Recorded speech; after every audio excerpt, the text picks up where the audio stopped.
Hello Hello. and welcome to, what was it, week 4 of the inventory for the week of, oh my god, I can't believe I've done this again, the Yep. 17th of February. I said this last week that I should really get the date up in front of me, and I didn't do it, and again, I haven't done it. There you go, 4th episode of inventory. We're 4 episodes in, man. Yeah, We're who'd have 4. thought? We're 4 in. I thought some crazed Xbox fan would have hunted us down by now. I know, especially after that first episode. I'm surprised we haven't got hunted down by some Xbox fanboy yet. Then again, no one listens to it, so we're alright. Oh man. One day. One, One day. we'll have a fan. One day. So, we don't really need an intro for this one. What we can basically say is last week we were discussing about games that came on PlayStation Plus. And you had said how you finally downloaded Bioshock Infinite, hadn't had a chance to play it, and I said, well, conveniently enough, I got it for Christmas, and I haven't even opened it yet. Which is true, it was still in the shrink wrap when I opened it. So we thought, fuck it. Let's talk about Bioshock. Let's be a year late to the party. That's I don't think is it a full year? I think it might be. I mean, it came out early last year, so... Did it? I've got an awful feel. To me, it feels like it came out in November. No, it definitely didn't come in November. No, But then again, I live in the past. yeah, I mean, you know, FIFA 09's a new release for you. Oh hey, guess what I just got an email about? Well, Humble Bundle 11, bitch. oh, there you go. There's a bit of news for us. We'll have games next week. Yay! Oh, yeah. So there you go. So that's the backstory for this. We decided, you know, Bioshock Infinite's free on PlayStation Plus, or it was free. I don't. Is it still free? Yeah, still free to the end of the month. Well, there you go. So anyone with PlayStation Plus out there, you can go play this and you know, play along and see what you think of it right after we tell you what we think. So, that being said, who wants to start this? Well, I'll tear this up. Right. Let's done this. Right, go. So I have an admission to make at the start of this. Oh, for God's sake! Right, okay. I hadn't played Bioshock 1 or 2. What? Yeah. What? Don't shout at me. And the worst part about it is I have 2. I own 2, but I haven't played it yet. Crazy. You're crazy. I don't know why. Although I do know that 2 is generally looked down upon fans of the series. They don't know- particularly fancy it too much. I'll be honest. I genuinely enjoyed Bioshock 2. I mean, the story wasn't the great. I mean, the story was all right compared to. I think 2 was definitely the weakest in story terms, but in terms of gameplay, I thought the gameplay was far better than 1. But I expected that because they kind of fixed all the little annoyances from Bioshock 1 and fixed it. And it was a different developer, I think, actually, Was it?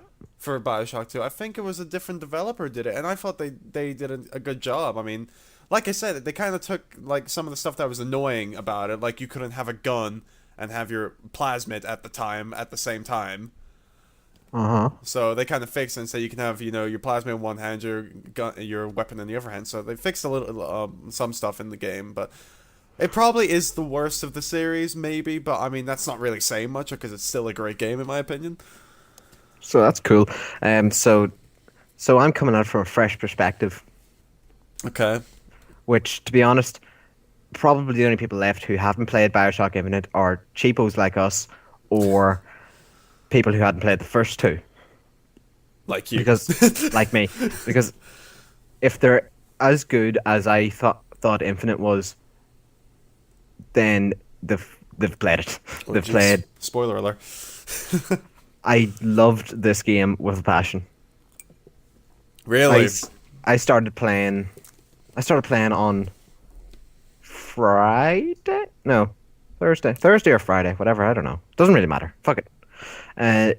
Played for about 6 hours straight, which is odd for me. I never can concentrate on one thing that long.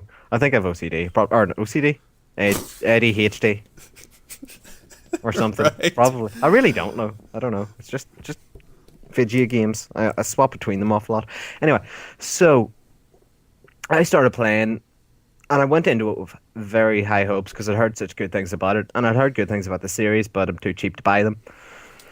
Except for 2, which That's why you get a PC, man. They're like they seem to be on an Amazon weekly sale. Every single week I hear like the Bioshock trilogy's on sale for like 2p. It's like, oh, cool. Um, so I was coming at it fresh, but with high hopes, and almost as soon as I got into it, as soon as you're in that first scene, and by the way, we're not going to spoil too much. We're going to try and keep it just to what our thoughts on the game, and maybe if anything really annoyed us that might be slightly spoilery, we'll throw that We'll in. give a fair warning if there's a spoiler coming up. Yeah, so We'll put it that way. you can put your fingers in your ears and Or skip ahead. shout, or do that, but then you might miss something brilliant. Well, then we'll tell you to go back. Okay, all right. We'll Darren Brown this shit. We'll tell you. So whenever it first, the opening scene, which is essentially you in a rowboat coming up to the coast of Maine in the middle of the night, in the middle of a storm. It Yep. feels very like if you've ever seen the movie Shutter Island, because there's nothing preceding or before that to give you any explanation of anything that's going on. No. You just And start they- off in the rowboat. You just start off. There's no beginning cutscene or anything. You just start off, and you're not particularly sure what you're doing. No. And you pick up a lockbox and you take all these items out of it, and you go on up into the lighthouse. Which, by the way, I know you haven't played Bioshock 1. The intro is extremely, extremely, extremely reminiscent of the first Bioshock. Bioshock 1, I mean, it's an old-ass game. I'm going to spoil this. You're in the water, you swim up to a lighthouse. So, extremely reminiscent is that the whole point is that you're going into a lighthouse, except obviously with Bioshock, the whole point is that you're going under the water to Rapture. So you're going down. With Columbia, obviously it's up in the sky, so you're heading up the lighthouse. So it definitely, like, you have flashbacks of Bioshock 1 and said, obviously you're used to going down for Rapture, then you're going up for Columbia. So I thought it was really cool the way they kind of did that. I don't know if it was a coincidence or if they meant to do it, but it was a nice little homage to the first Bioshock. Yeah, and you get off the boat and you follow the stairs on up through the lighthouse, and you get to a point where you have to ring these bells and in a certain order, and well, actually you press buttons in a certain order. Then you hear this foghorn, and then lights start going mad and stuff. Yeah. A wee door opens, and then there's a chair. Now I instantly thought, that doesn't seem like a chair that I want to sit in, No, it definitely doesn't. because it had straps on it. That's always a bad sign. That is always a bad sign. If you go to a dentist and there's straps on the chair, you know not to go to that fucking dentist, Yeah. because he's going to do some freaky shit to you. But anyway, you go in. I thought, could this be one of those games that will kill you straight out of the bat if you do something stupid? And I thought, well, fuck it, I'm only about 30 seconds in here. Sat in the chair, because I had to, apparently. I think it actually gives you an objective to sit in the chair. I might do, I don't remember. And I thought I thought I had made that mistake where it was going to do something really fucking. It was going to launch me 20 miles into the ocean or something. Because shit starts going mad again, Oh, yeah. and your chair fucking flings upside down, and then all of a sudden, your gun that you've got 2 seconds before and haven't used yet falls out,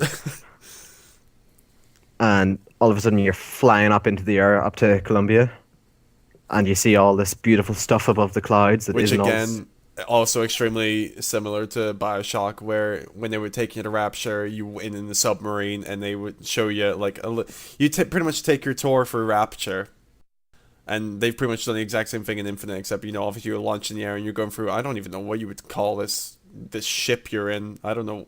You're in a chair, but you're in like a little bubble thing and you're flying around. So it's extremely similar. It's extremely similar to the first Bioshock. Obviously, getting you showing off what the world looks like. Uh-huh.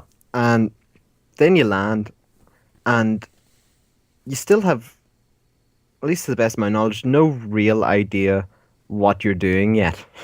No, I mean that's kind of the thing, is that you get a vague idea of what you're doing. I mean, it pretty much takes like I'd say about an hour for you to finally realize what you're actually supposed to be doing, and even then you're kind of a bit iffy about if that's even the right thing. Mm-hmm. But the intro bit, it is really weird. As soon as you actually land in Colombia, and obviously you show like it's supposed to be based on like this perfect vision of America, pretty much what would have happened had the North won the Civil War.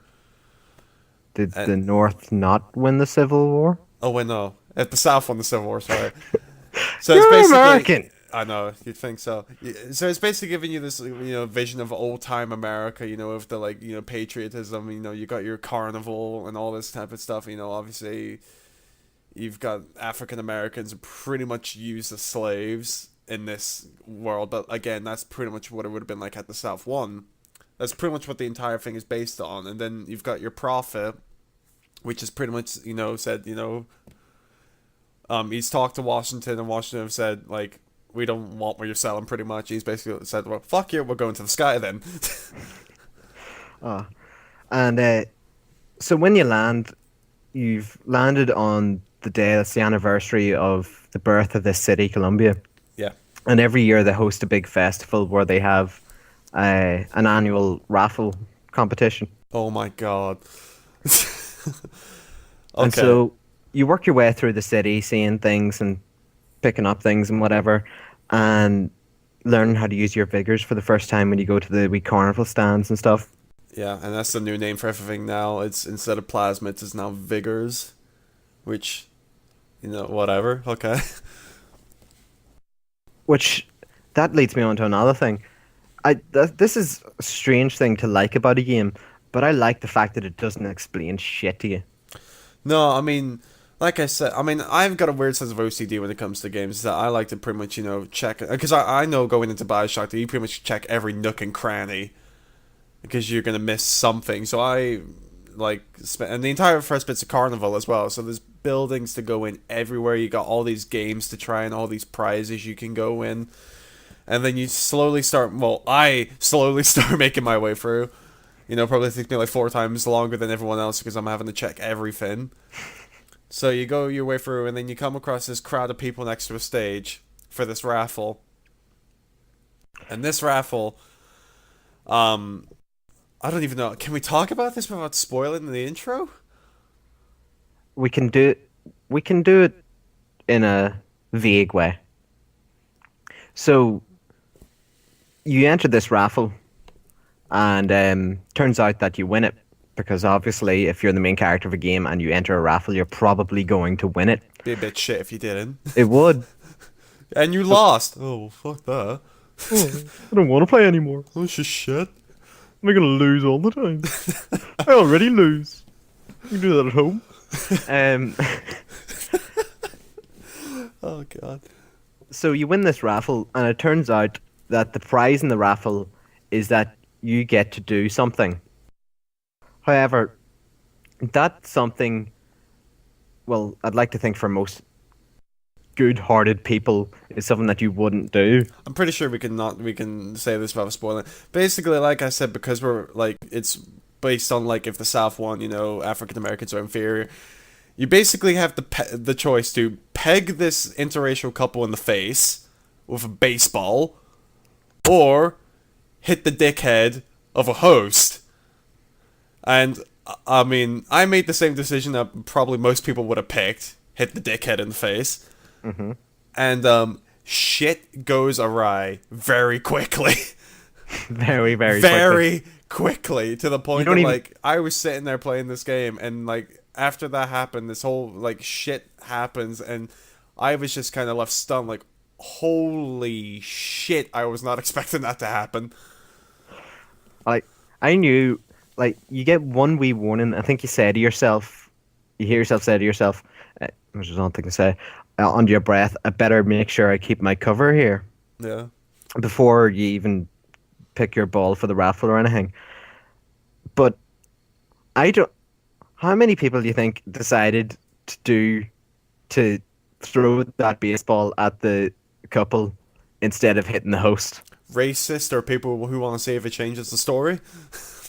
Probably. I think that's probably the only time I would ever do it, is just to see in a second playthrough what it will do.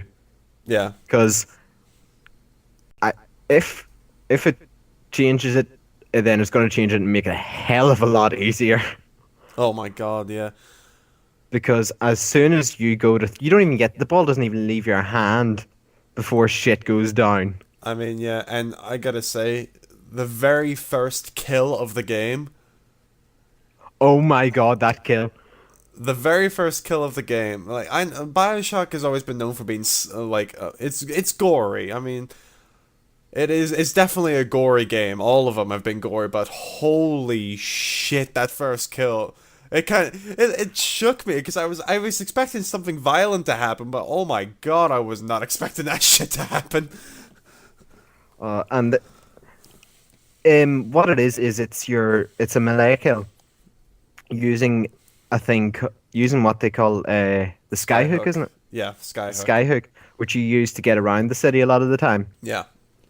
Essentially, it's this triple hook machine that you hold in your hand that is also magnetized, but that isn't important here. No.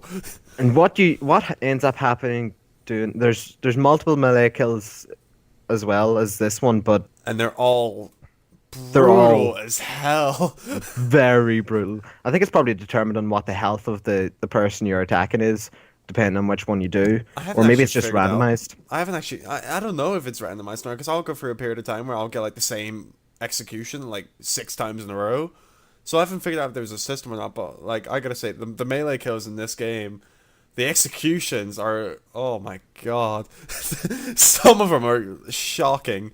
And some of them just like, there was one kill I got where you basically decapitate a guy, and I was giggling like a child because it's one of those things that it's so over the top from what you're used to from a game like this. I was giddy as hell. I was laughing my ass off as I just decapitated this dude. The thing with it is, it's the environment of this game. Yeah, It it's a lot different from the first two. The first two are set in a very sort of gloomy world. yeah. I mean, on Rapture and shit, just the entire environment is just shit and broken down, especially in 2. In 2, it's really broken down, but in Infinite, it's completely different. Like, it's cleaned up. There's nothing dirty about it, and there's nothing gloomy. It's all happy and bright and everything. I mean, Colombia looks like the idyllic city that it's supposed to be. Yeah, It is. It's above the clouds, so it's always sunny. It's always good weather. It's essentially summer all year round because there's nothing fucking on top of you to rain down. yeah, So when you're in this brightly lit, all the buildings are nice colors. The streets are lovely and clean, and all the people are really nice. And then you all of a sudden whip out this 3-hooked machine and fucking take some guy's head off. Just the cognitive dissonance. It's just like, what the hell did I just do? exactly. I mean, and this is just the violence we're getting into. I mean, like you were saying, the whole point, like they've captured exactly what Colombia should be, like the whole idea of Colombia, and they've definitely, like, the game developers have captured it like perfectly of what exactly the type of vibe they'd be going for, just the same way they did with Rapture. I mean, if there's one thing I can praise Bioshock games for, is that they always, always, always nail the environment. And although talking about the environment in Colombia itself, this is maybe getting a bit deep here, but what you really get a feeling of throughout the game is that this, although it's set like a utopia, it's really a utopia through ignorance. Yeah, The people of Colombia, um, they are they are lazy and they don't want to work, and they have slaves doing everything. I think you hear it may be an audio log or it may just be a background PA announcement or something like that. But it's telling the slaves that if it seems like it's work, then it's a job for you. yeah, So the white people living in this world where they don't have to lift a finger and everything's easy for them, as long as they are subservient to the prophet. Essentially, they don't question. They're not allowed to question the prophet. Is the sense that you get, because the everyone. It's like there's a Twilight episode that The Simpsons parodied, where it was one of the three houses of horror where Bart has this uh, telekinesis, and everyone has to be nice to him because he can also read minds. It's like that. They all do believe that the prophet is this great powerful figure, and the sense you get is that if they were to question the prophet, that they would be either Killed. killed or banished, but Yeah. probably killed. Let's be honest. Yeah. Although you would sort of assume that in their heads, the worst that would happen would be banishment. Yeah. So it's very unsettling, even though you're in this lovely, bright, l- gorgeous world where everything seems perfect. To have this overarching sense of, well, it's a fuck it's like it's a obviously it's a dictatorship Yeah. where It's these pretty much a dictatorship the entire way through so far. and you see that in this raffle scene where um to to do something um taboo is to be publicly humiliated and executed because the couple have nooses around their neck whenever they're pulled out. So it's not as if they're just going to get pelted with baseballs. They're going to die. Yeah. Although, if you make the right choice, which I like to assume most people would, because the great life motto that I think both of us live by is don't be a dick. Exact. Unless it's to unlock something in the story, don't be a dick. Unless if you're a dick there and it automatically completes the game 100%.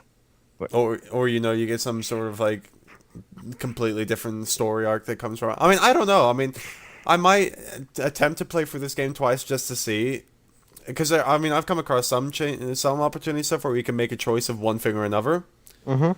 and it might be interesting for me to just go through and play the game again and just go and completely, go against everything I initially made just to see if it does change the story, or if it ends up being exactly the same.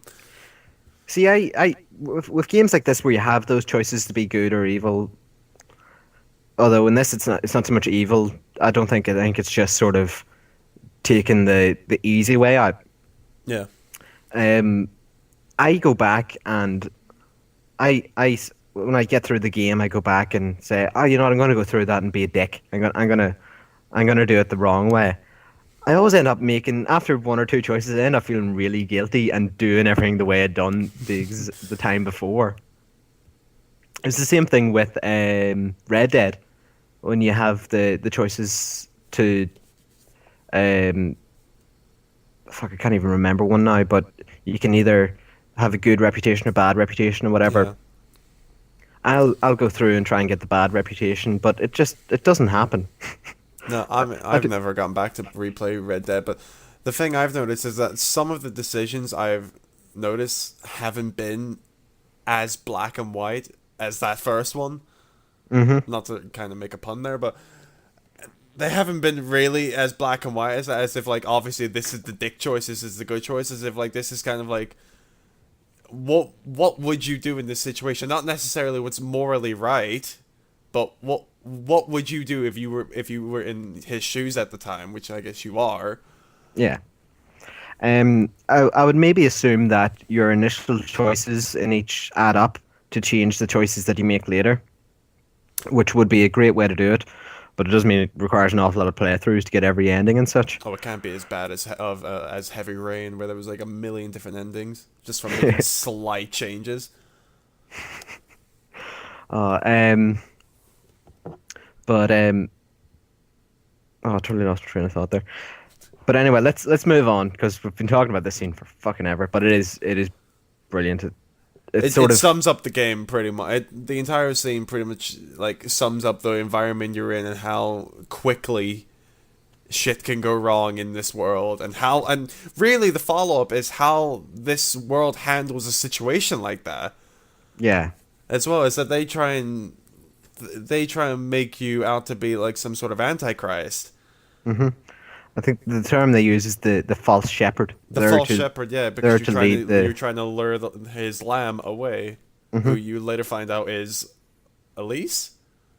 Yeah. Elise, No, yeah. I mean, Elizabeth. everyone knew she was in the game anyway, so it's not like I'm spoiling that. Oh, there's a girl in the game. Yeah, everyone knows that was gonna happen. So you're kind of known as the false shepherd because he knows why you're coming. So obviously you get coin that to try and lure the sheep away or lamb away.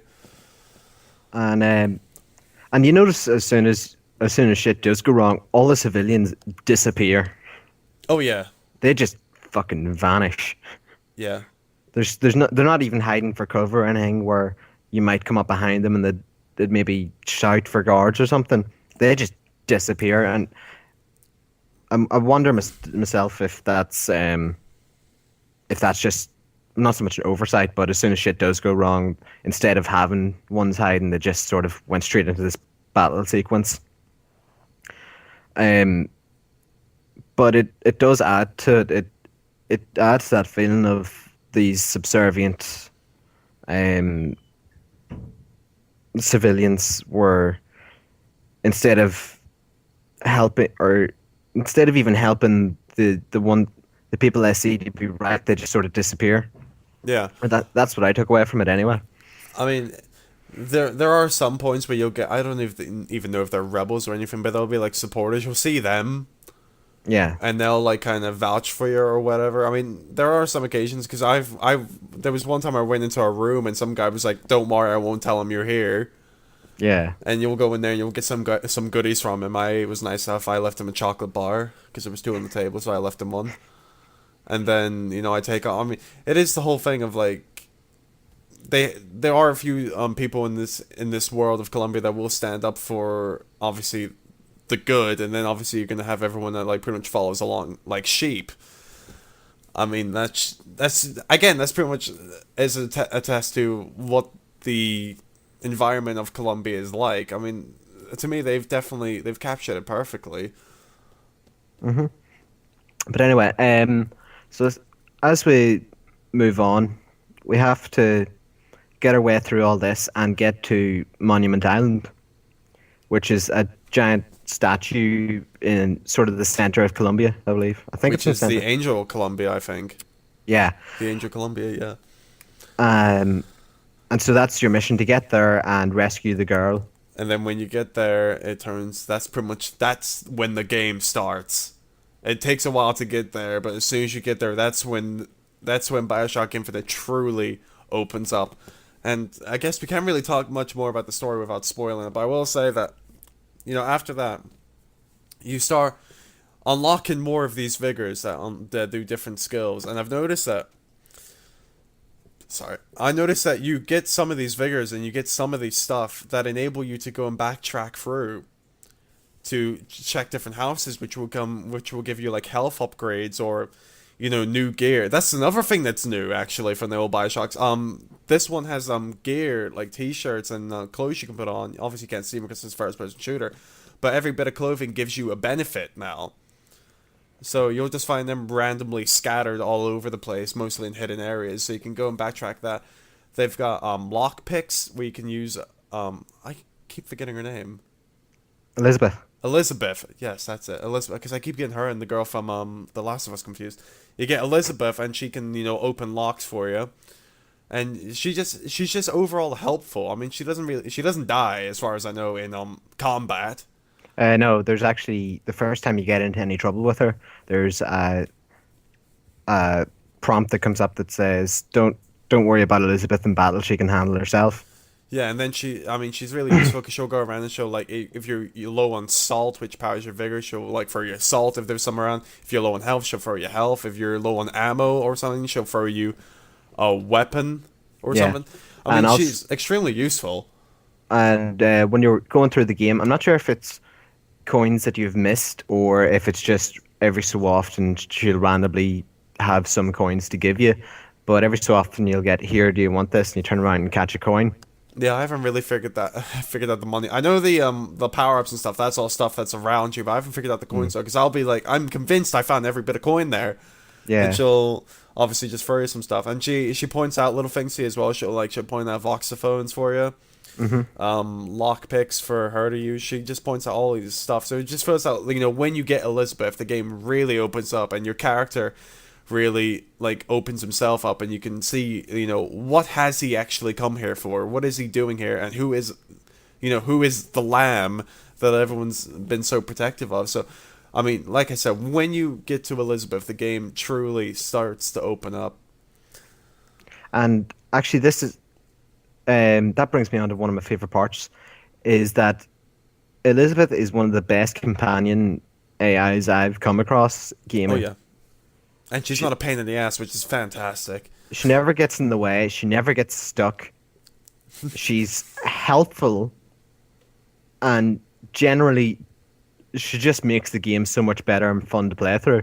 Yeah, because it's not like a first person shooter where it's like you get your story through everything else. It's like it's like she's a player too, kind of. She's going through it with you, and like showing you stuff that you maybe wouldn't have noticed, like just different like story arcs and stuff that you probably wouldn't have noticed. And she's even pointed out a few side missions, which is Hmm. another thing. I don't remember. I mean, it's been a few years since I played the other two Bioshocks, but there's side missions in this one, Yeah. which can Although also include backtracking and stuff. So it's really like they've really like got this game and really put a lot into it. hmm Although I found that some of the side missions didn't really grab me so much. I've only ran into two at the minute, I think. I think I've run into two or three. Um, there's one where you find a key in an office. Yes, This is I've done that one. before you find Elizabeth, and you mutter to yourself, "I wonder if I can find what this unlocks." I couldn't be arsed with that. I couldn't find anything obvious, and I didn't want to backtrack at that point, so I didn't go through. I couldn't find that one. But then, once you do Elizabeth, there's one where you find a coded message on the wall of And that's a the other one I did, yeah. A of a cipher from the Vox, who are kind of like the rebels of Vox Colombia. Populi. Yeah. I kept calling them something else in my head every time, and I can't remember what it is now. Oh, fuck, it'll come back to me. Um, but that sort of grabbed me because it seemed to be written in blood on the wall. Yeah. So I And if thought, you beat it, it does open up a new area, the thing is that it kind of, the optional missions reward you for, because they kind of, the two I've done, I think they've given you either power-ups or voxophones, and what the voxophones do are pretty much the audio recordings that you find, and they kind of tell you a bit of the story. They record audio from obviously in-game characters that kind of tell you a bit more about the background. And the last one I did gave me a voxophone, which kind of told me a lot more about who, the leader of the rebel, the Vox Populi were. And I find the stuff in there extremely fascinating. They've got all the stuff in this as well, where they've got like the little what are they called? Oh, the goggles that play like the silent movies in it.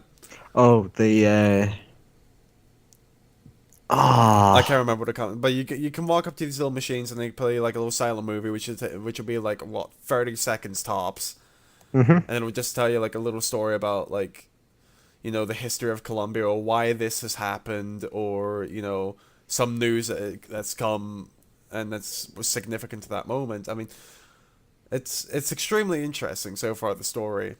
Yeah, and really, a lot of the time to get the some of the more in-depth points of the backstory, you need to get those voxophones and watch those little presentations. Yeah, I mean, you'll get the really important stuff through the story, but you won't get the wee nuances, whatever the word is, nuances. There we go. The wee nuances of the story and things like that. You won't get.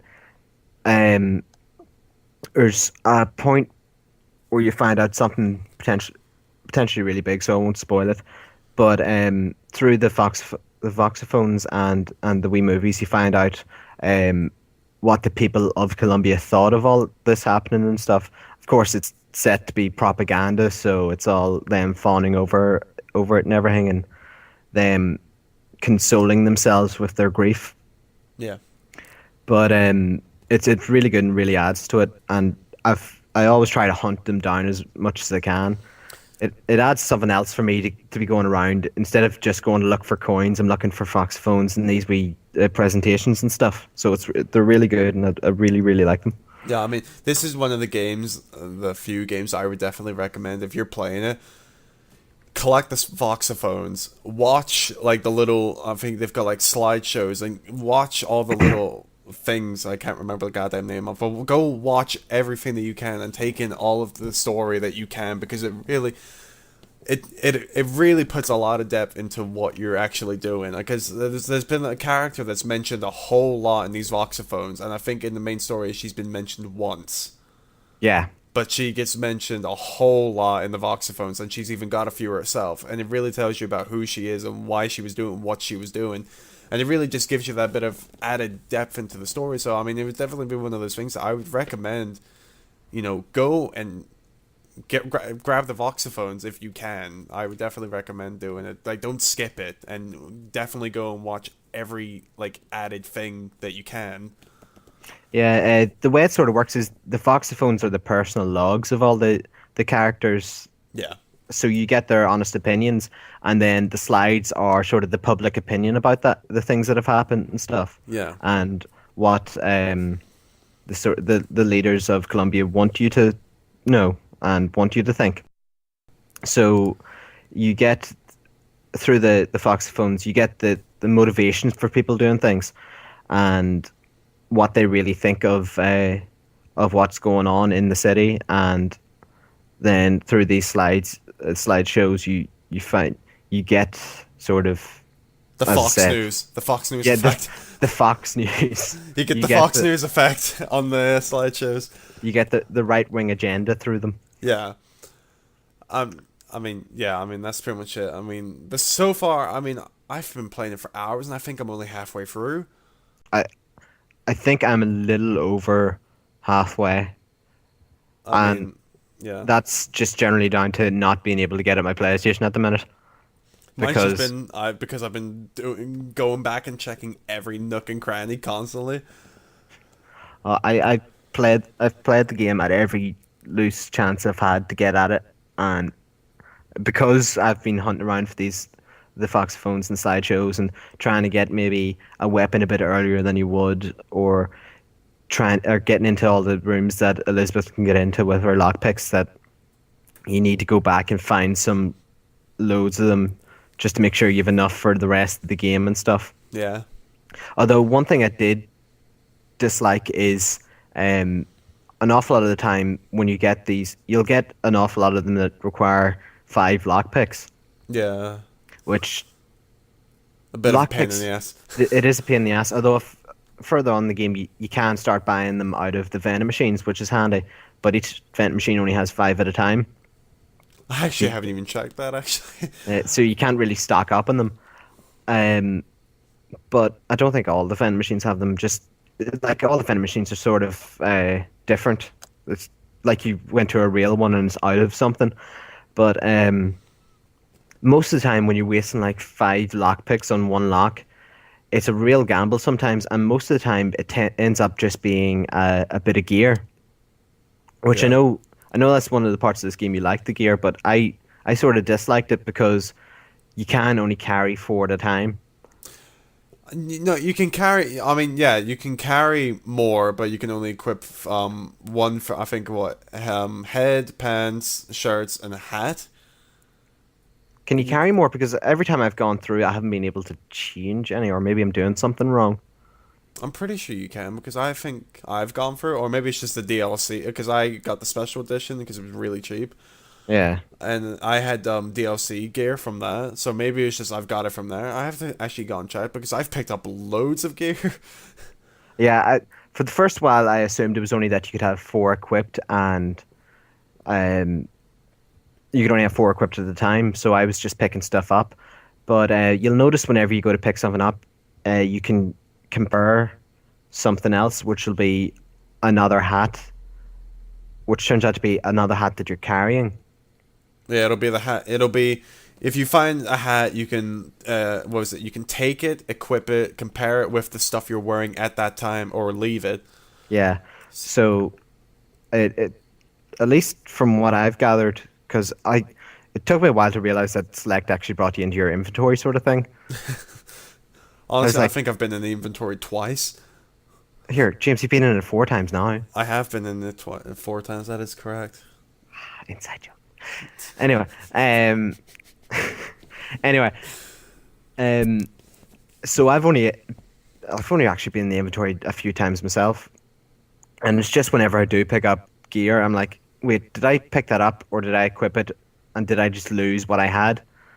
So now I've gotten to the point where I've got one piece of gear which is I don't know, probably a shirt or something, but whatever. The effect is that whenever you use a melee attack, uh, the opponent has a 50% chance of bursting into flames, Oh yeah.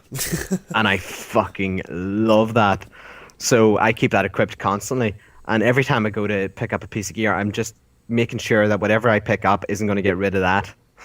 No Yeah. matter what happens, even if you can only pick up 4, or if you can pick up more than that, and I'm just being a dick, I don't want to accidentally get rid of that and not be able to find it again. I'm pretty sure you can pick up more than 4. I mean, I'm gonna have to go check this now, but I'm pretty sure because I've just been grabbing everything and like, I'm pretty sure you can grab more than 4.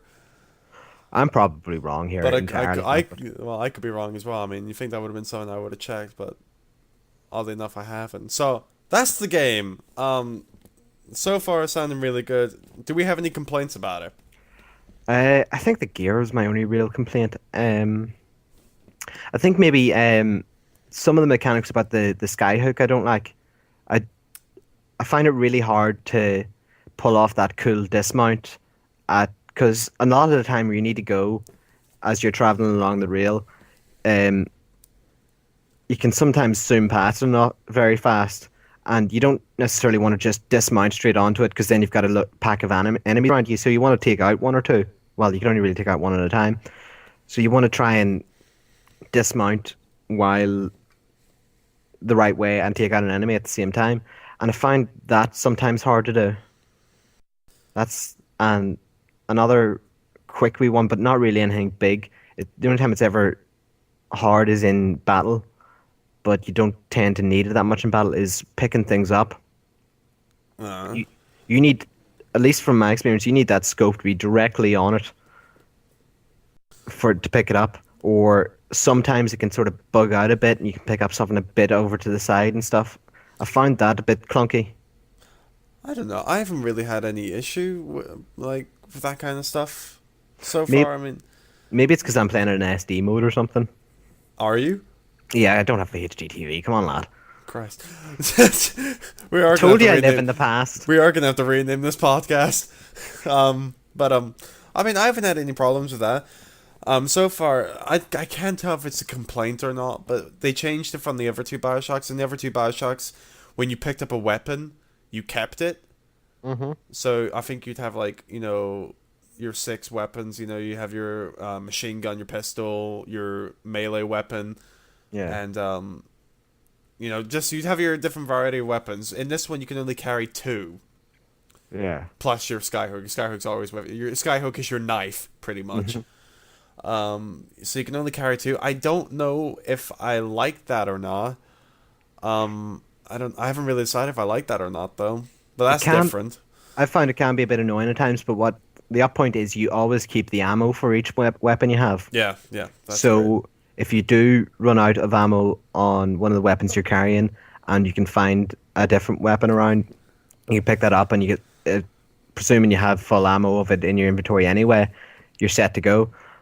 So it's a bit troublesome at times, but I think it sort of adds to the fear of battle a bit. Yeah.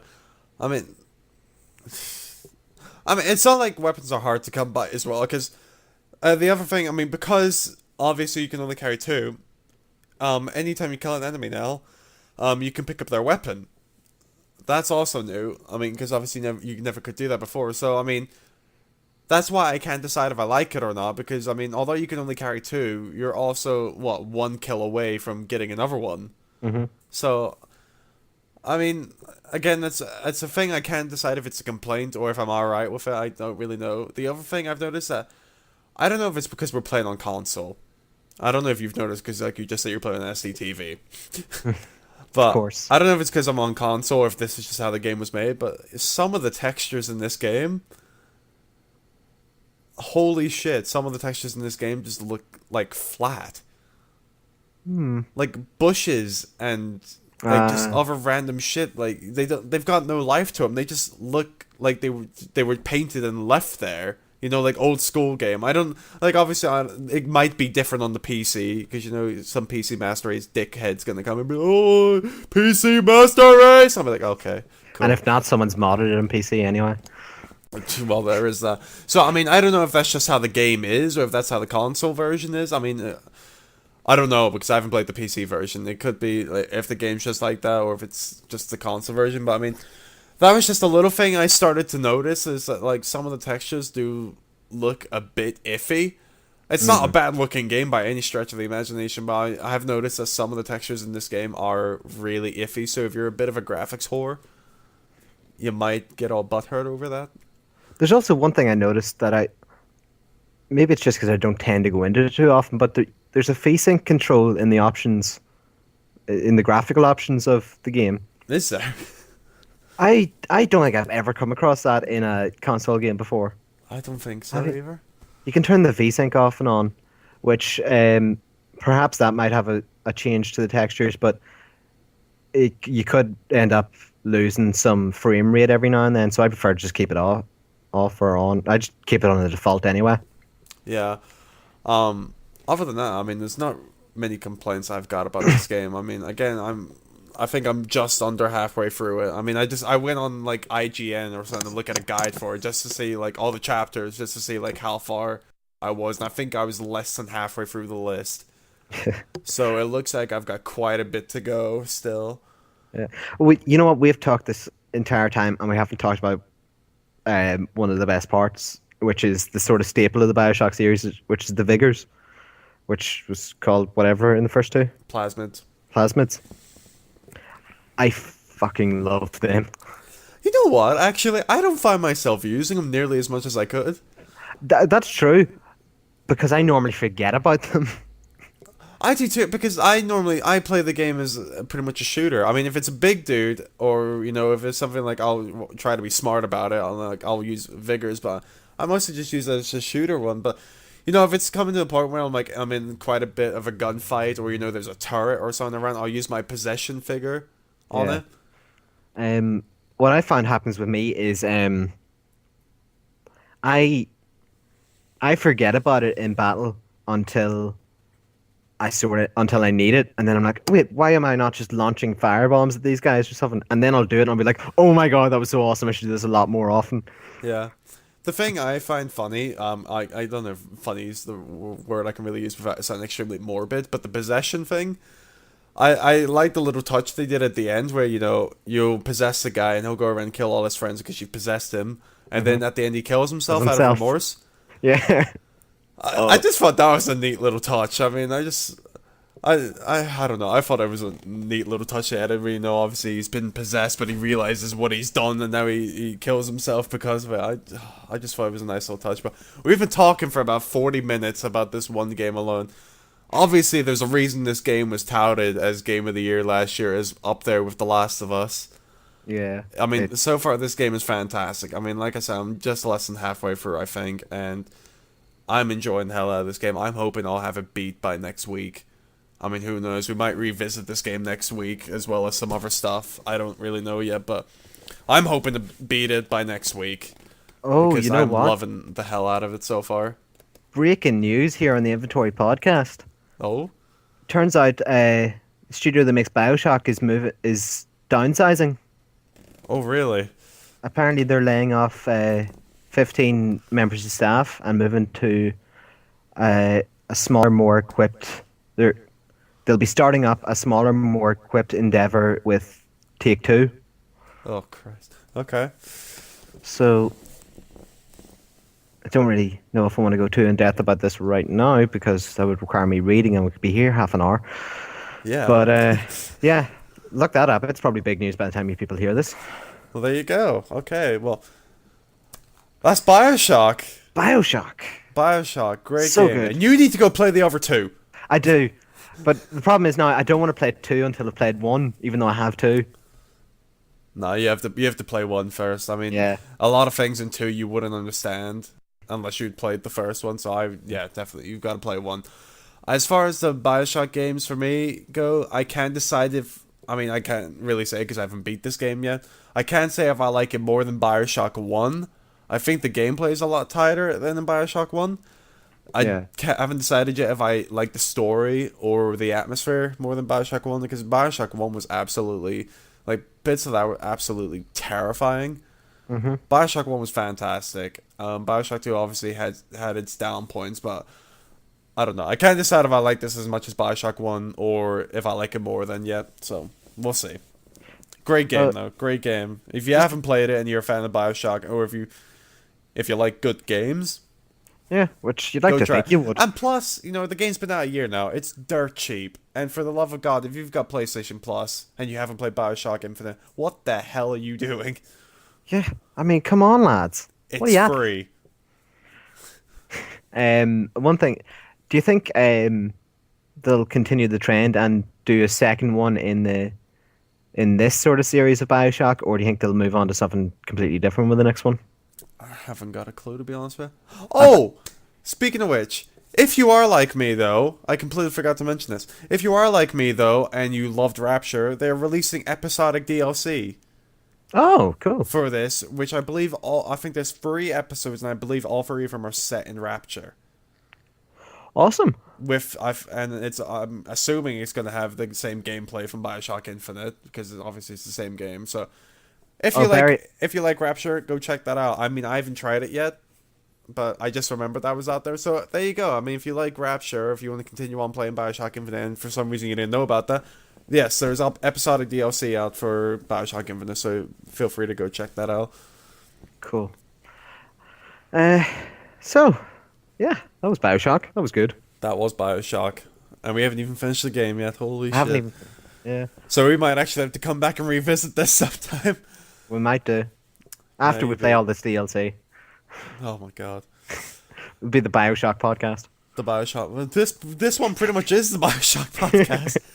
Been talking for near 45 minutes at this point about Bioshock alone. At least it's not as bad as a wrestling rant for an hour. I'm still sorry about that. Oh my god. Anyway, That's why we're not allowed to review wrestling games. we will review them, and I will shit all over them if they keep their shit up. Here, Story for a different day. we should do a retrospective on them. Go back all the way to the WrestleMania arcade game. Play Here Comes the Pain. Ignore the rest of them. Fuck them for not giving full rosters. Here, you know what? This is possibly the only good thing I'll ever say about WCW, but WCW NWO, I think it was Thunder on the N64, is one of the best wrestling games I've ever played in my life. It's fucking amazing. I don't remember. I don't remember if I've played any or not. Anyway, we're not getting into this because I'm not spending an hour talking about this shit now. New releases.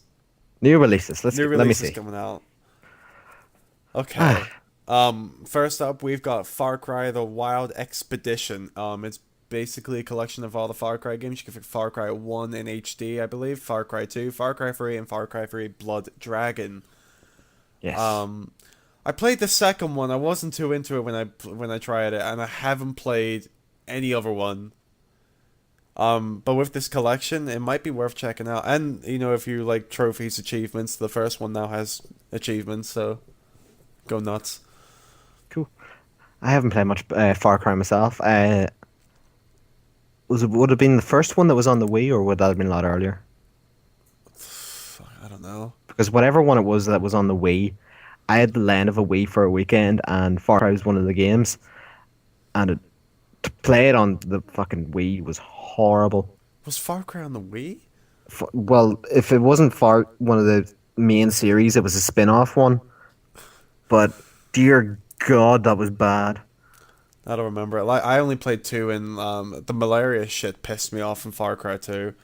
I heard Far Cry 3 was really good, so I mean, I heard if I find this collection for cheap, I might pick it up because it might be worth going and revisiting all those games.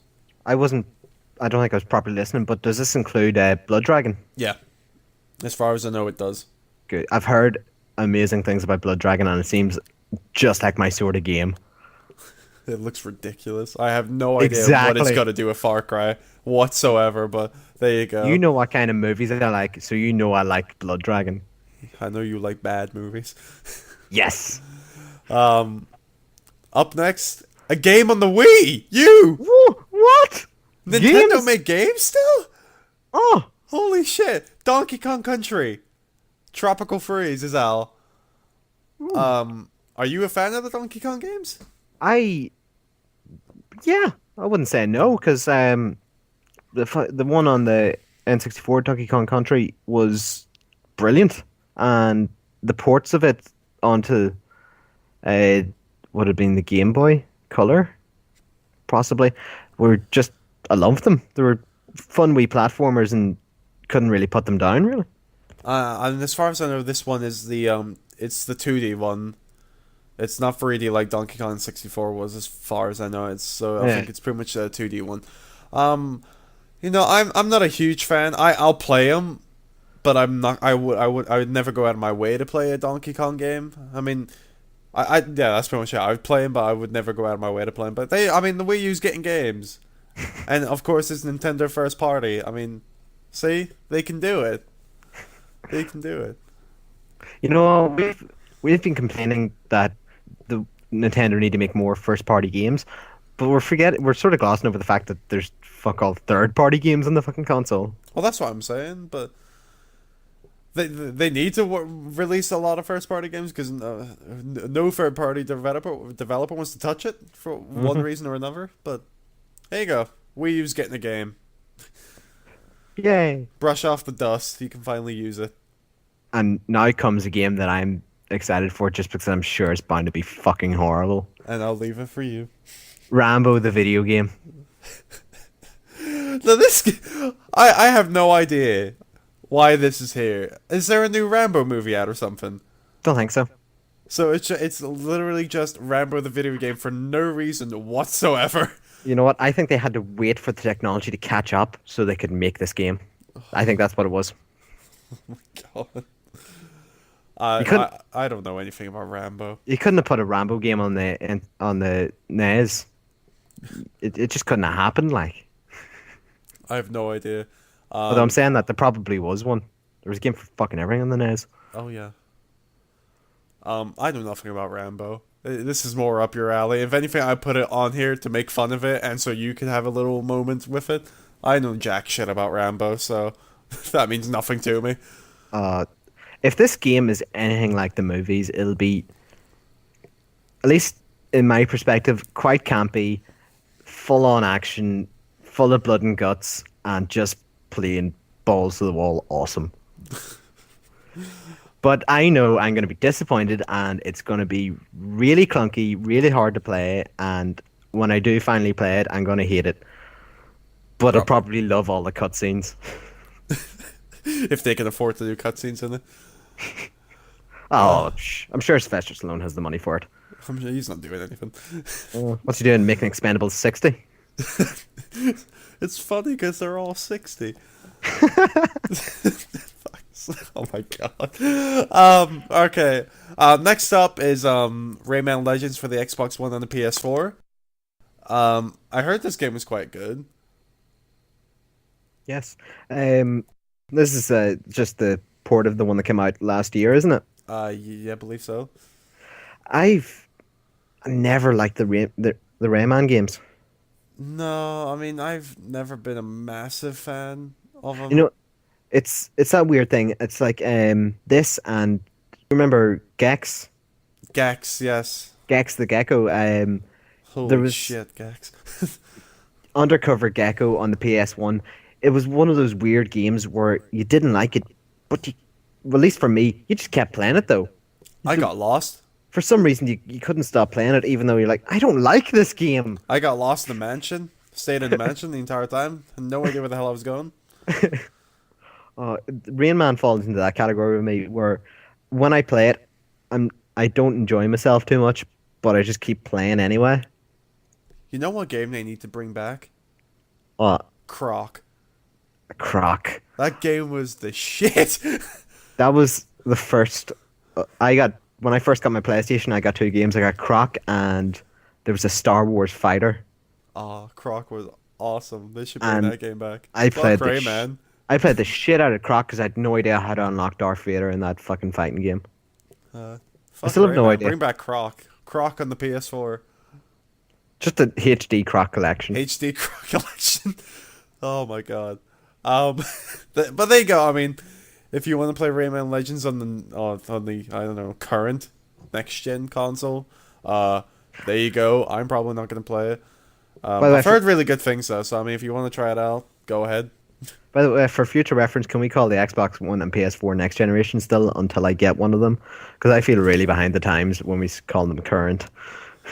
So see, well, how long do these consoles have to be out for until they stop being called next gen? Until they're out of their launch release windows. Right. Well, there you go Okay? then. I Right. think that So gives me a next gen week. Rayman Legends. There you go. Yeah. I mean, there's some other little things coming out. I don't remember them off the top of my head, but there you go. I mean, this week doesn't actually look too bad for new No. releases. I mean, Far Cry alone, and the poor little Wii U guys finally get a game. So I mean, that alone, And I know not a bad week. Rayman has a lot of fans, so they'll all be happy. Yeah, I mean, I'm not one of them, but I mean, if you like Rayman, go nuts. I heard the Vita port of Rayman Legends was really good. So Speaking of Vita, Flappy Birds, everyone's heard of it, right? You've yeah. seen the video that someone recreated Flappy Birds on Little Big Planet Vita. No. It looks incredible. It looks exactly the same as the game itself, and apparently they made it in Little Big Planet. Ah, I could never get into Little Big Planet, but some of the shit people make in that game is fucking amazing. I know. I don't know how the hell they managed to remake Flappy Birds, but I don't know. You said Vita, and I just thought about that. So that I don't know. I thought it was funny. Oh, have you seen the pure amount of Flappy Bird's clones coming out now? Oh yeah.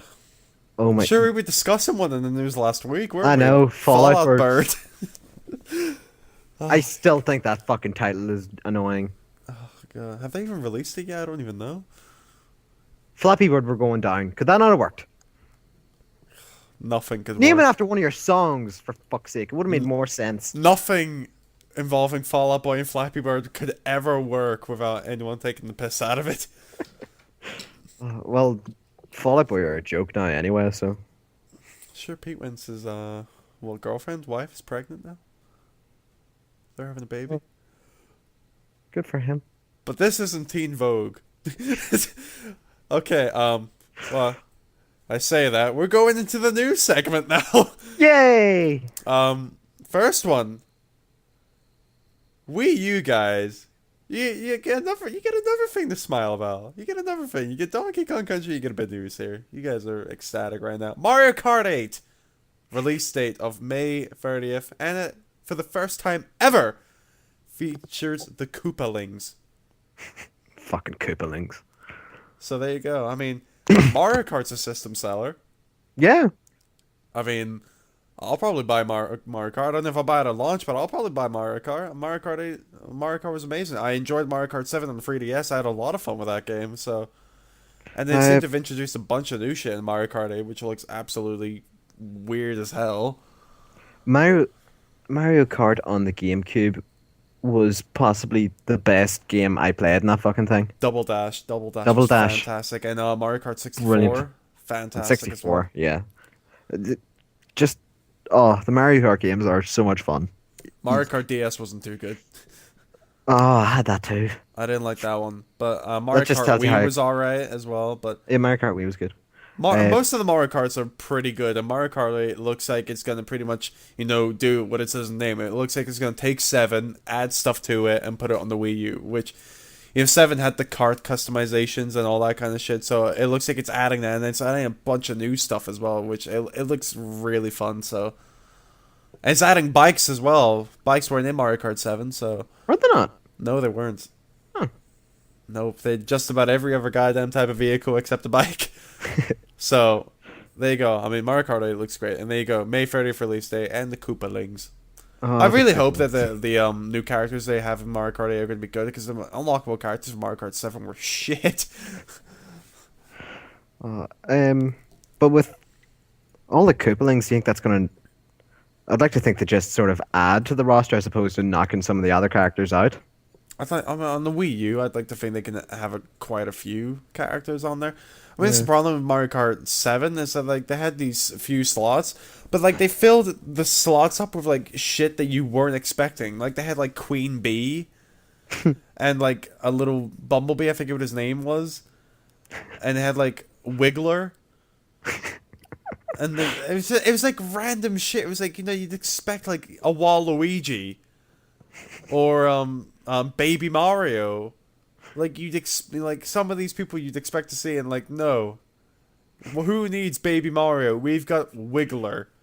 It was just kind of like, well, that was so disappointing.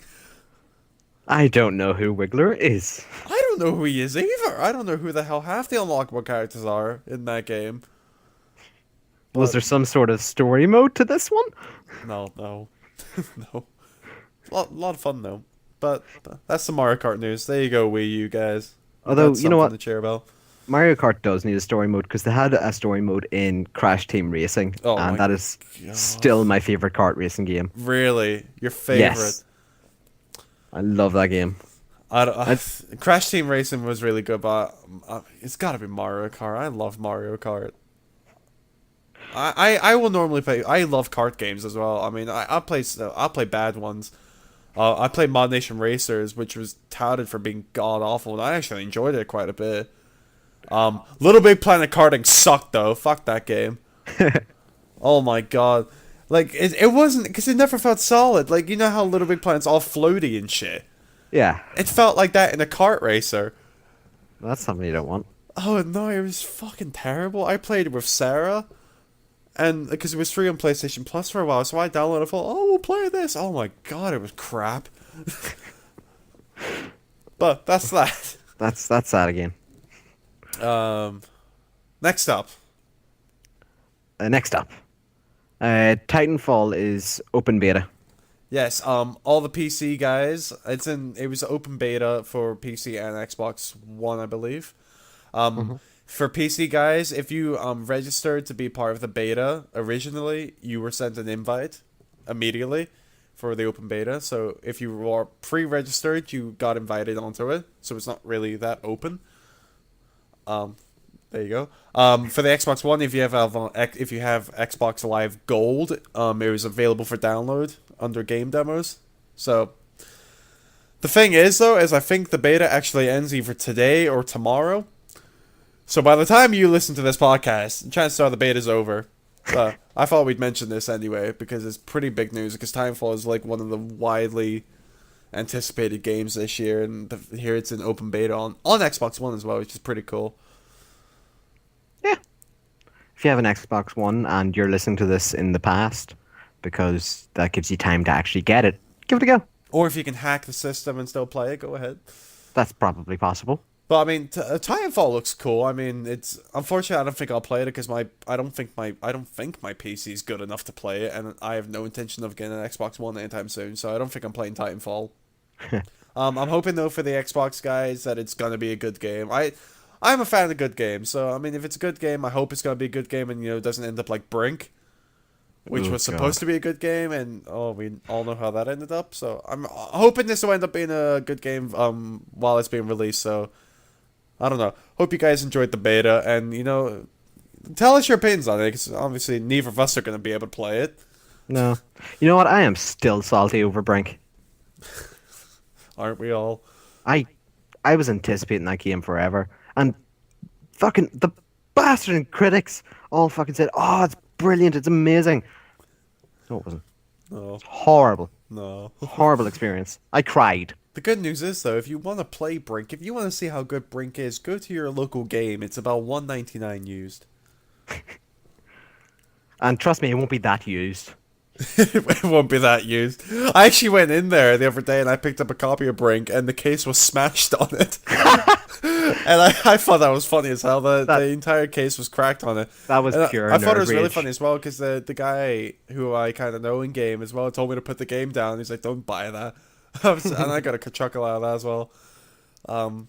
That's Brink though. But yeah, if you enjoy Titanfall, let us know your opinions because I'd like to hear what you guys think about it. Hear if it's like worth all the hype I've been hearing about it.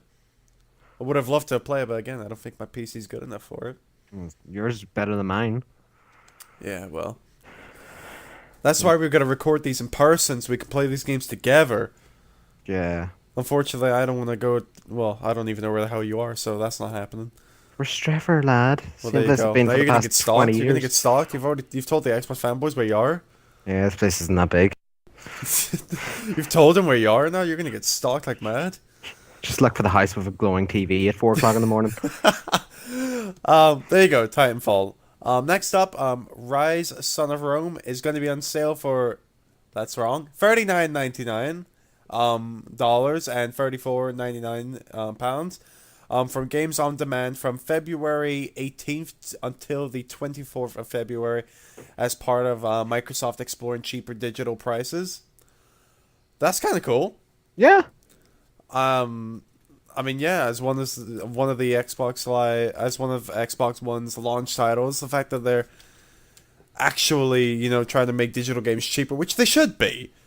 Mm-hmm. They really should be. I mean, Steam's got it right. I mean, games that are digital should be cheaper because you're paying for packaging?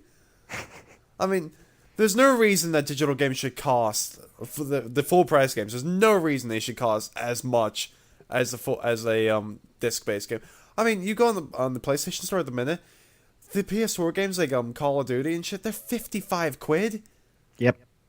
They're fucking 45 quid, 50 quid physical, brand new, and they want you like to pay 55 quid for a digital copy? It's like, no chance. You see, the problem is you have to come at this from two angles. You've got the retail stores not wanting digital to be cheaper because if digital is cheaper, then that puts them the shit out of business, which they're already going. And I don't think any of us want to see all our game shops go because where are we going to pick up our cheap used copies? And eBay. I mean, well, eBay, I suppose. But and there's very, very few places where you can actually get old stuff and vintage consoles and stuff, which you need some sort of market for physical hardware if you're going to be able to get that stuff. Because if you start getting rid of discs altogether, then even the second-hand shops and stuff are going to stop stocking them, which means they're going to stop stocking the old consoles and the NES games and the Sega Mega Drive games and stuff like that. But at the same time, why the shit should I pay a shit ton, 15 quid more for a game when I'm literally using less resources to get it? Yeah, I mean, to me, a digital copy of a full price game should always be cheaper. To me, there's literally no excuse for it being the same price. No excuse whatsoever. I am not entirely sold on the whole, because going full digital, full physical, I mean, obviously there's benefits of either one, really. Mm-hmm. I mean, obviously if you get a physical copy, that copy's with you forever. If you buy digital, that's going to be stuck in your account. You lose the account, you lose everything. Yeah, I like digital because it means if my disc gets scratched, it's all right because I don't have a fucking disc. I've no disc to get scratched. I've none to lose. Nothing's going to happen. But at the same time, I want to be able to swap a game and I want to be like, here, have you played this yet? No, here, have it. The thing is that Steam have got it right. Is that their prices are they're right for how much a digital copy should be because they're cheap enough that you're just like, I would be all right with. I'd be all right with this. Whereas, when you're spending 55 quid on a digital copy for like an Xbox One or a PS4 game, it's just kind of like, well, I'm paying more than it would be for me to have a physical copy, and if anything happens to my account, I lose it. Yeah. Like, they should be. I would love to see Microsoft and Sony both take a kind of role like Steam do. I'd love for them to have these really like dirt cheap sales going on, and I'd love for them to have their their digital copies of games be about a tenner cheaper than the normal one. Because to me, that's what it should be. I don't think by any way, shape, or form a digital copy should be as much as a physical one. And it definitely shouldn't be more expensive. Yeah. I mean, we've already seen this with PC. I mean, I cannot remember the last time I bought a PC game on disc. I mean, I bought Diablo because it was on sale. Really? Well, Extravision was closing down, and Diablo 3, which is normally touted for being like what 35 quid, yeah. fiver. But I picked up a copy of Skyrim in game the other week, and it was going for, I think something silly like a fiver on disc. And I was like, oh, maybe I should pick this up. And I was like, when was the last time I bought a game on disc? I mean, the thing is, I mean, there's pros and cons to everything. I mean, obviously, you if you get digital, you can have it like day of launch. You don't have to worry about that. I mean, your biggest worry of that is like, is your download speed good enough, and is your hard drive big enough? Hmm. That's really the only problem you got really with digital. My thing is that I'm a collector. I love being able to like have the box in my hand and being able to like have it on a shelf and show it off and do all that kind of stuff. I love collecting these games, and obviously you don't get that of a digital version. Yeah. What I'd love to see is especially for Steam or any other type of form can do this really, is what I'd love to see is that you can buy the physical box and inside is a Steam key, for instance. Yeah. You know, I've seen this happen. I think I can't remember off the top of my head, but I think with like World of Warcraft and Blizzard games, you can buy the physical copy, and inside the disc is basically an installation file. That's Hmm. it. There's nothing special about the disc at all. It's basically on there, and it pretty much links you to Blizzard where you download it. Like Yeah. I'd love to see like everything pretty much take that approach, where it's like you can still download it, you can still have it tied to your account, but you can have the physical copy in your hand. Especially for Steam, I'd love to be able to buy Steam games like a physical copy of a Steam game, just to have the box there, and then inside could literally be a little card with a Steam code on it. I'd be fine with just the card. I don't even need a disc. I just give me the box, You and know I'd what? be all right with that. You've just given me an idea of possibly the best way to go around this is to release physical copies of the game, but once you have a physical copy, you can install it onto your system and have it linked to your account. But you can also suspend that game so that you can lend the disc to a friend and the friend can play off disc until you unsuspend it again. That would be a very cool way to do it, but I don't see that ever happening. I don't see it happening either. But to me, in my perfect world, I'd love to see stuff where you could buy digital copies of games physically, if that makes sense. Yeah. Like I'd love to be able to buy a physical copy of a digital game. To me, like that'd be perfect for me. For me, like not just PC stuff, like anything. I'd love to eventually see that come about. I But think the closest you can get is whenever you maybe go into a game shop and they've got that rack of Xbox One and PS4 coupon cards that for indie games. You don't see it for the proper big titles, but you'll see it for like for Minecraft on Xbox and PlayStation or yeah, but they never something give you the like. card anymore. They just give you a receipt now. Do they? They don't even give you the card. No, they I've scan the never card bothered. and then give you a receipt. Oh, that's a load of balls. Exactly. So you don't I even want the get to keep card. that. Exactly. But I mean, I'd love to see games take that kind of approach because it kind of avoids the whole like sharing thing because it's not like you're going to be losing money from sharing or anything. You're basically buying a printed out Steam code Yeah. with a box, and like I don't know. To me, that would appease everyone. You'd have your digital copy tied to your account, so you don't have to worry about disc swapping, and then the collectors like me are happy. Hmm. I mean, I would love to see something like that come about. If it will, I don't know, but I would love to see something like that come around. Yeah. Right. Well, let's move on. Yeah, We're in the tirade there. just a little bit. Right. So we've got Metal Gear Solid 5 Zero Ground or Ground Zeroes. Ground Zeroes? Yes. Seems a bit silly. Ground Zeroes. What the fuck have you written here? Right. Metal Gear Solid 5 Ground Zeroes is 1080p on the PS4, 720p on the Xbox One, confirmed, and both run at 60 FPS. Um, I've seen this quite a bit lately. I mean, Tomb Raider was the same thing, where Tomb Raider ran at a better resolution than the PS4. than on the Xbox One. Metal Gear Solid 5 is doing the same thing. There was another game I just saw that I can't remember off the top of my head that ran at a better resolution on PS4 than Xbox. I mean, pretty much it seems that a lot of these games they're just gonna look better on the PS4. Yeah.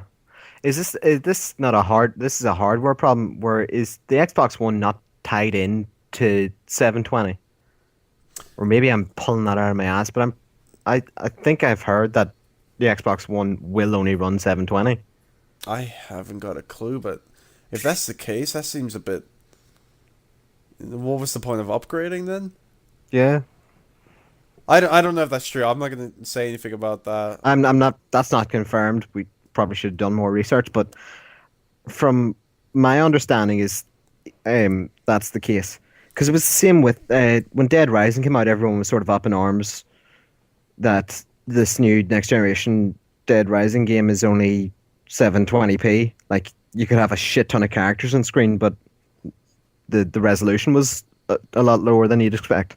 Actually, no. I actually heard Titanfall ran at 720p on the Xbox One, but apparently they can patch it later on and some other stuff to make the resolution go higher. So I get that can't be it then. That it can only support 720p. But I mean, this is a few times now that we've seen that the PS4 version seems to be superior to the Xbox One. It might be in that case. It might be something to do with the firmware of the Xbox One, where it'll run 720p as opposed to the hardware, which would make sense why all these games are coming out in 720 on the Xbox and 1080 on the PS4, where Microsoft are maybe limiting them to 720, and the possibility is there to go higher if they're allowed. It could be the case. I honestly don't know, but at least both of them run at 60 FPS. I mean, it'd be a slightly different story if it was 1080p, 60 frames on the PS4, then 720, 30 frames on the Xbox One. Yeah, That might have been, a bit weird. I mean, of the older ones, the current gen consoles run at 720, 30 frames, I believe. Both of them do, so there's no difference there. And talking about patches on the Xbox One here, I'm just throwing myself in the middle of whatever the fuck you were saying. But did you hear about the adapter for the headsets on Xbox One? No, I heard they were releasing them, but They're happened? releasing them, but you can't use your wireless. It's essentially so you can backdate and use your old 360 headsets, I believe, isn't it? Okay.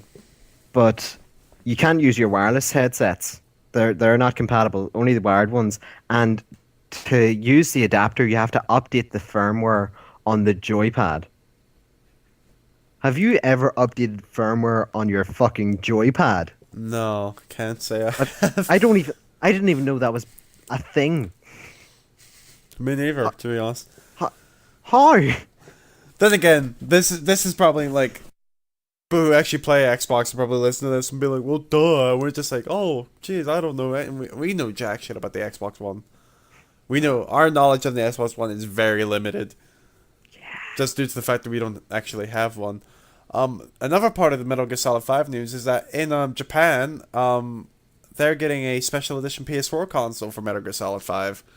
Ooh. So the little what was it, the slick bit at the top is getting branded with the Fox logo, which it's kind of cool. Is it just that, or is the full console like a reskin thing? As far as I know, it's just the branding. It's just Cool. that little bit of branding on it. It's- I don't really know if there's any difference on it. That little shiny part of the console. Yeah, the shiny part. The bit that could be that you can take off easily to change your hard drive. Guess, yeah. Well, that's really cool then, because that means that if they wanted to, they could put out different versions of that, and you could interchange it, which was like the faceplates on the 360, which I thought was a really cool feature. Yeah, it would be Yeah. cool if that's the case. This would be the first special edition console for the PS4, wouldn't it? I I believe haven't so, heard of yeah. another.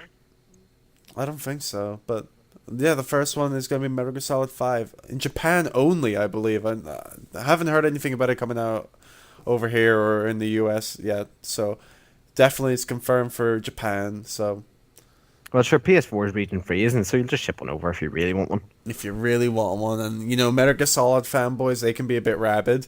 Mm-hmm. So who knows? I mean, I love Metal Gear Solid. I don't know how I feel about spending 30 quid on a 2-hour game, I don't know if we discussed this last week or something, but 2 hour game, but a 9 hour movie. oh god, an hour 45-minute cutscene, 50 minutes of gameplay, 30 A quid. Christ 10 minute almighty. ladder. 10 minute. Oh god, no. 10-minute ladder. You gotta give it a Snake though. Climbing that ladder for 10 minutes, that takes a bit of cardio. Like, It's alright. You got that fucking bitchin' song playing in the background the entire way. do you think that scene was put there just for that song? Because it's one Oh, of the yeah. best songs from the game. Oh yeah, definitely. It's the only reason why. Just to make you focus on that as you hold up for 10 minutes. Oh my god, I don't know. I still haven't even decided if I want to get Metal Gear Solid 5 at launch yet. I mean, I think I actually said that it was coming out the same day as Infamous, so if that's the case, fuck that, I'm getting Infamous. I definitely won't get it at launch. I'm not a huge Metal Gear fan. I'm not even a minor fan. Their Really? games, I just can't get past the length of the cutscenes compared to the amount of gameplay. And stealthy games aren't necessarily my thing normally. Although contrasting with that, I like stealthy games that have sort of a dark tinge to them, like well, Darkness. I suppose it was a bit of a stealth game. But I guess.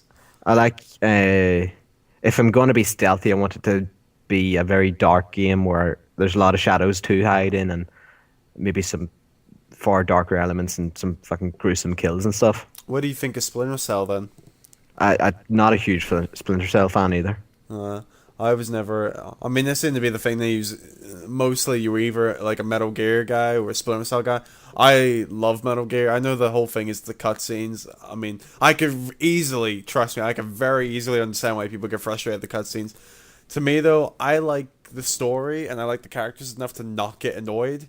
Yeah. I mean, there are some points where they do take the absolute piss. In Metal Gear Solid 5, there's a cutscene where you show, like, about an army of dudes loading their gun. And that goes on for about 5 minutes of people cocking their guns. And it's just, it's stuff like that where it's just like, you really didn't have to fucking include that. You really didn't have to do that.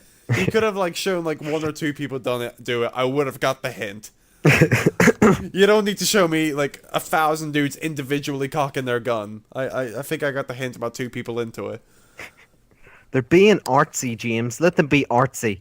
But I mean, it's somewhat disappointing. I love the Metal Gear Solid games. I mean, it's really disappointing. I know it's discounted, but the fact that it's only supposed to be 2 hours long, I don't know if I'm gonna go out of my way to get it.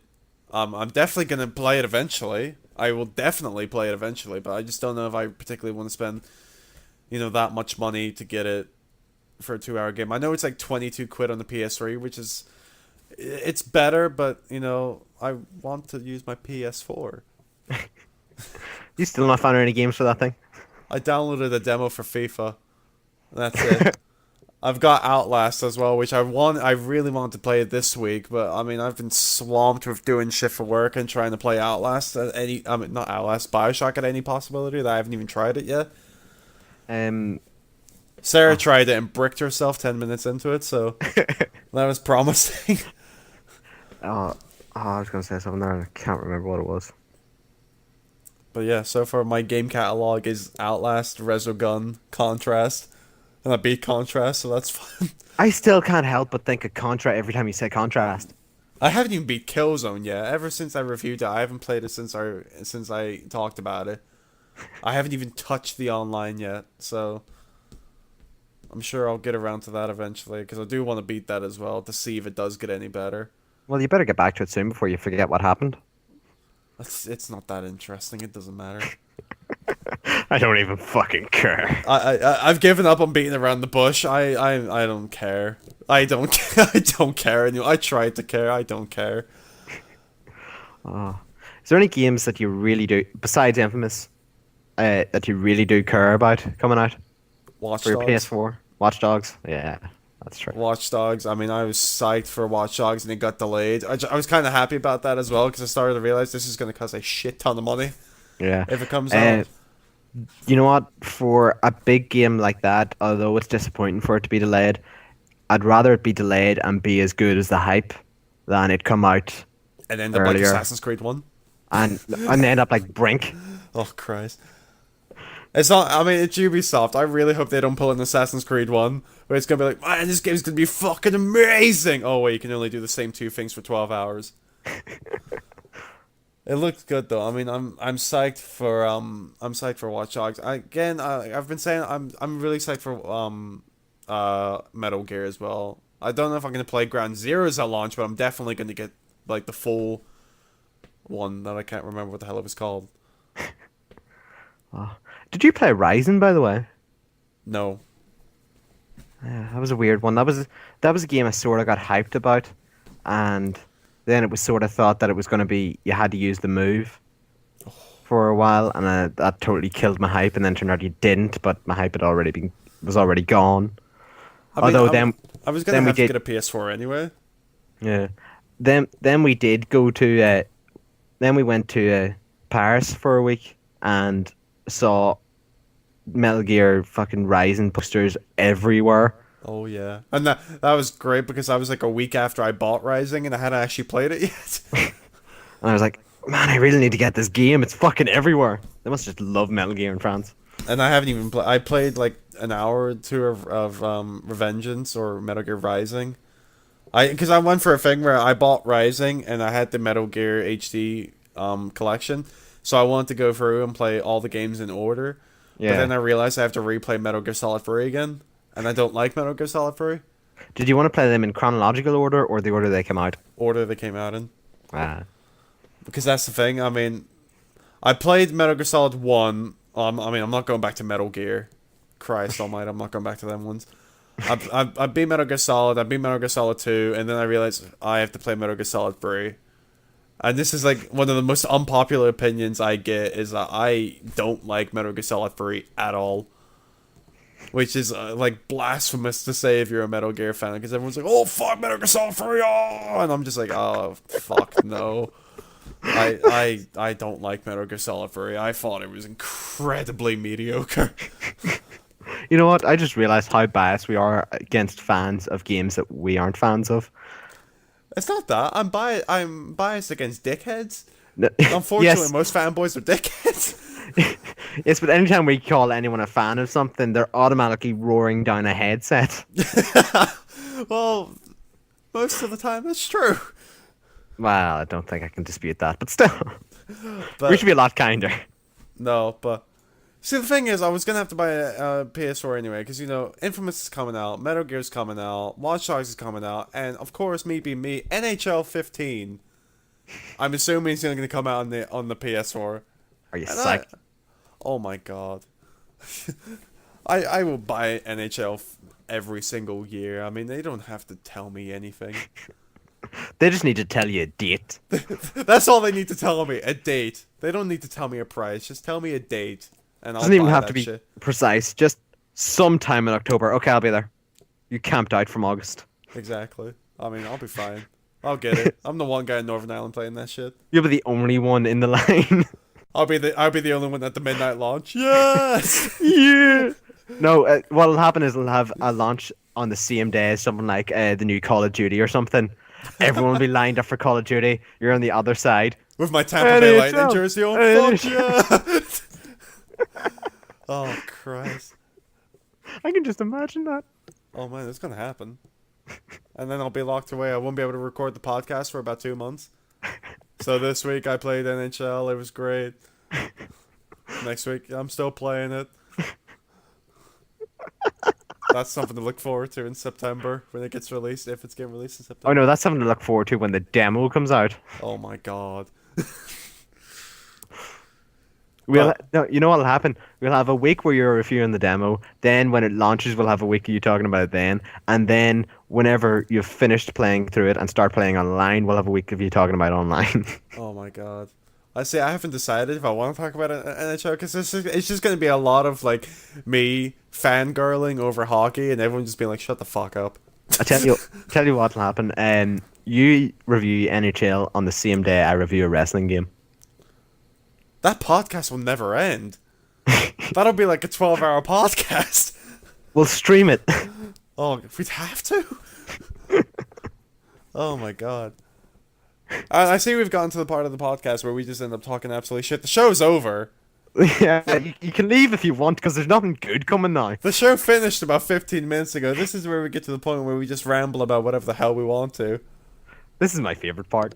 This is, yeah, I mean, this is what we really do have to get a segment here. And I can promise you no more questions because I listened back to that. That was a bit silly. I'm sure it was, but You know what? Each week we could have a discussion. a discussion. A We'll do that. discussion. And then Instead of- what I'd like to do is that, I'd like to, cheesy as it is, I'd love for people to start sending questions in. Yes, that would That'd be great. great. If anyone actually listens to this podcast till this point, please send us a question. Send us a question. Send it on Twitter. Yeah, send it to our Twitter, at InventoryCast. Yes. Send it there because we don't really have any other way to contact us. And also, podcast wouldn't fit. Don't slag us about it. Yeah. So, if you have a question or anything, feel free to tweet it at us. We'd love to hear from you. Is there anything else we need to throw in at this random outro? You're normally the guy to go to for random fucking outros. I don't think so, but a bit of news about Comic-Con in Belfast. No? Yeah, Rimmer from Red Dwarf's going to be there. I heard about that, yeah. I'm so psyched. That's the price of my ticket validated. See, you're saying that, but I read something that I had a feeling, but I wanted it confirmed for me, and they pretty much confirmed on their website, is that they're going to have a section for new release games. Really? We're going to Yeah. get to see something new? Apparently so. So you guys will know where to find me. If you are at going to be at Belfast Comic Con this year, you can find me at the gaming section, and I guarantee I will not be leaving that shit. Unless they get like Tom Hiddleston over here as Loki again. I'll leave the gaming section for that shit, but like I'm not leaving for anything else. Oh, I'll probably I'll be at whatever the hell Rimmer is doing. I'll be at that. Probably one half-hour long panel and then disappear for the rest of the thing. And that's the thing. Our entire month of June is just gonna be us whoring out QCon and Comic Con, and then it's gonna be like one episode whoring out Comic Con, an episode coming back talking about Comic Con, then the next episode is gonna be whoring out QCon and then talking about it. Or we're not gonna talk about any games for the entire month of June. It's just gonna be that. You know what? Last year at QCon, there was a handful of indie developers there showing off their games, and we didn't play them. This year, we're going to have to. We are gonna have to, definitely. We would definitely, as a service, we would try out some of these games. Yes. We were just too awkward to go up and talk to them. Yeah, too busy playing Pong and Scott Pilgrim and Peggle. Fucking Peggle. Fucking Peggle. Fucking Peggle.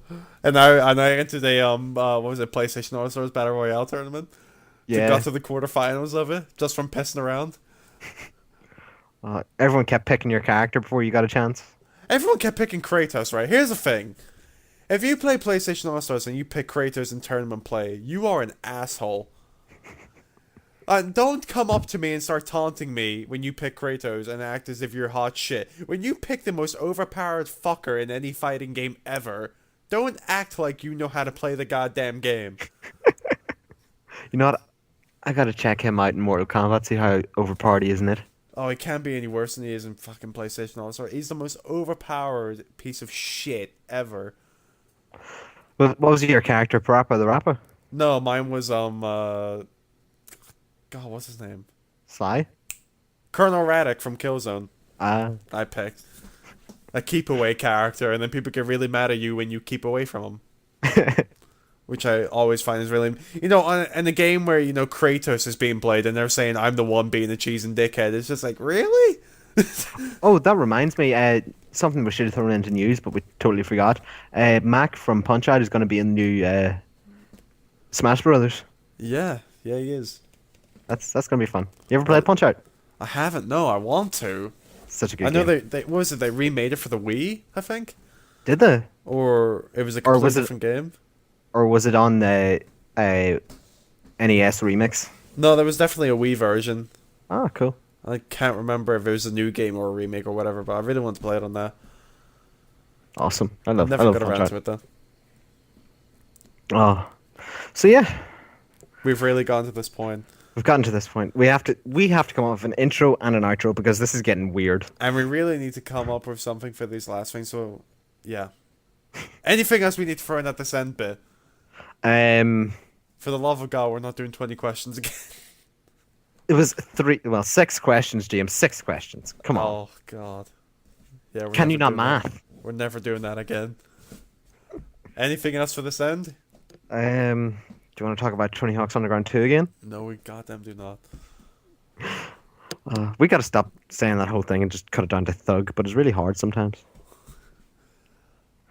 Anyway, Speaking of second skateboarding games, why is Skate 2 always so expensive? I don't know.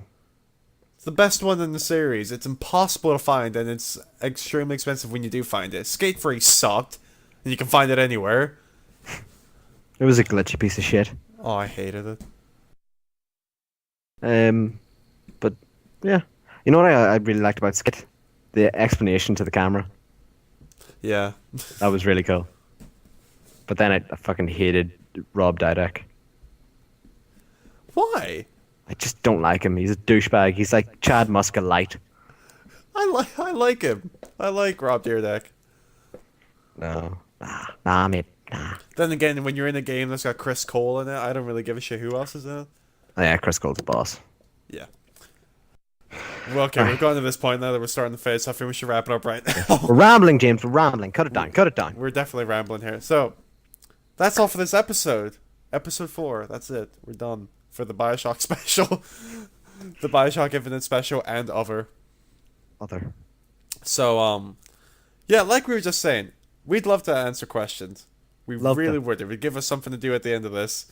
Yeah. So, go to our Twitter at InventoryCast. Send us some questions. I'll answer them for next week. That's all for the show. Yep. That is all for the show. So, remember to like us on Facebook. Follow us on Twitter, which I just said. Subscribe to us on YouTube so you can stay up to date with what we're doing. And always remember to like and subscribe if you like this. We really appreciate it. Yes, we do. And leave comments or feedback. We love to hear from you. Yeah. That's it for the week. Yep, that's everything. And we will see you guys next week. Bye-bye. Bye. Bye.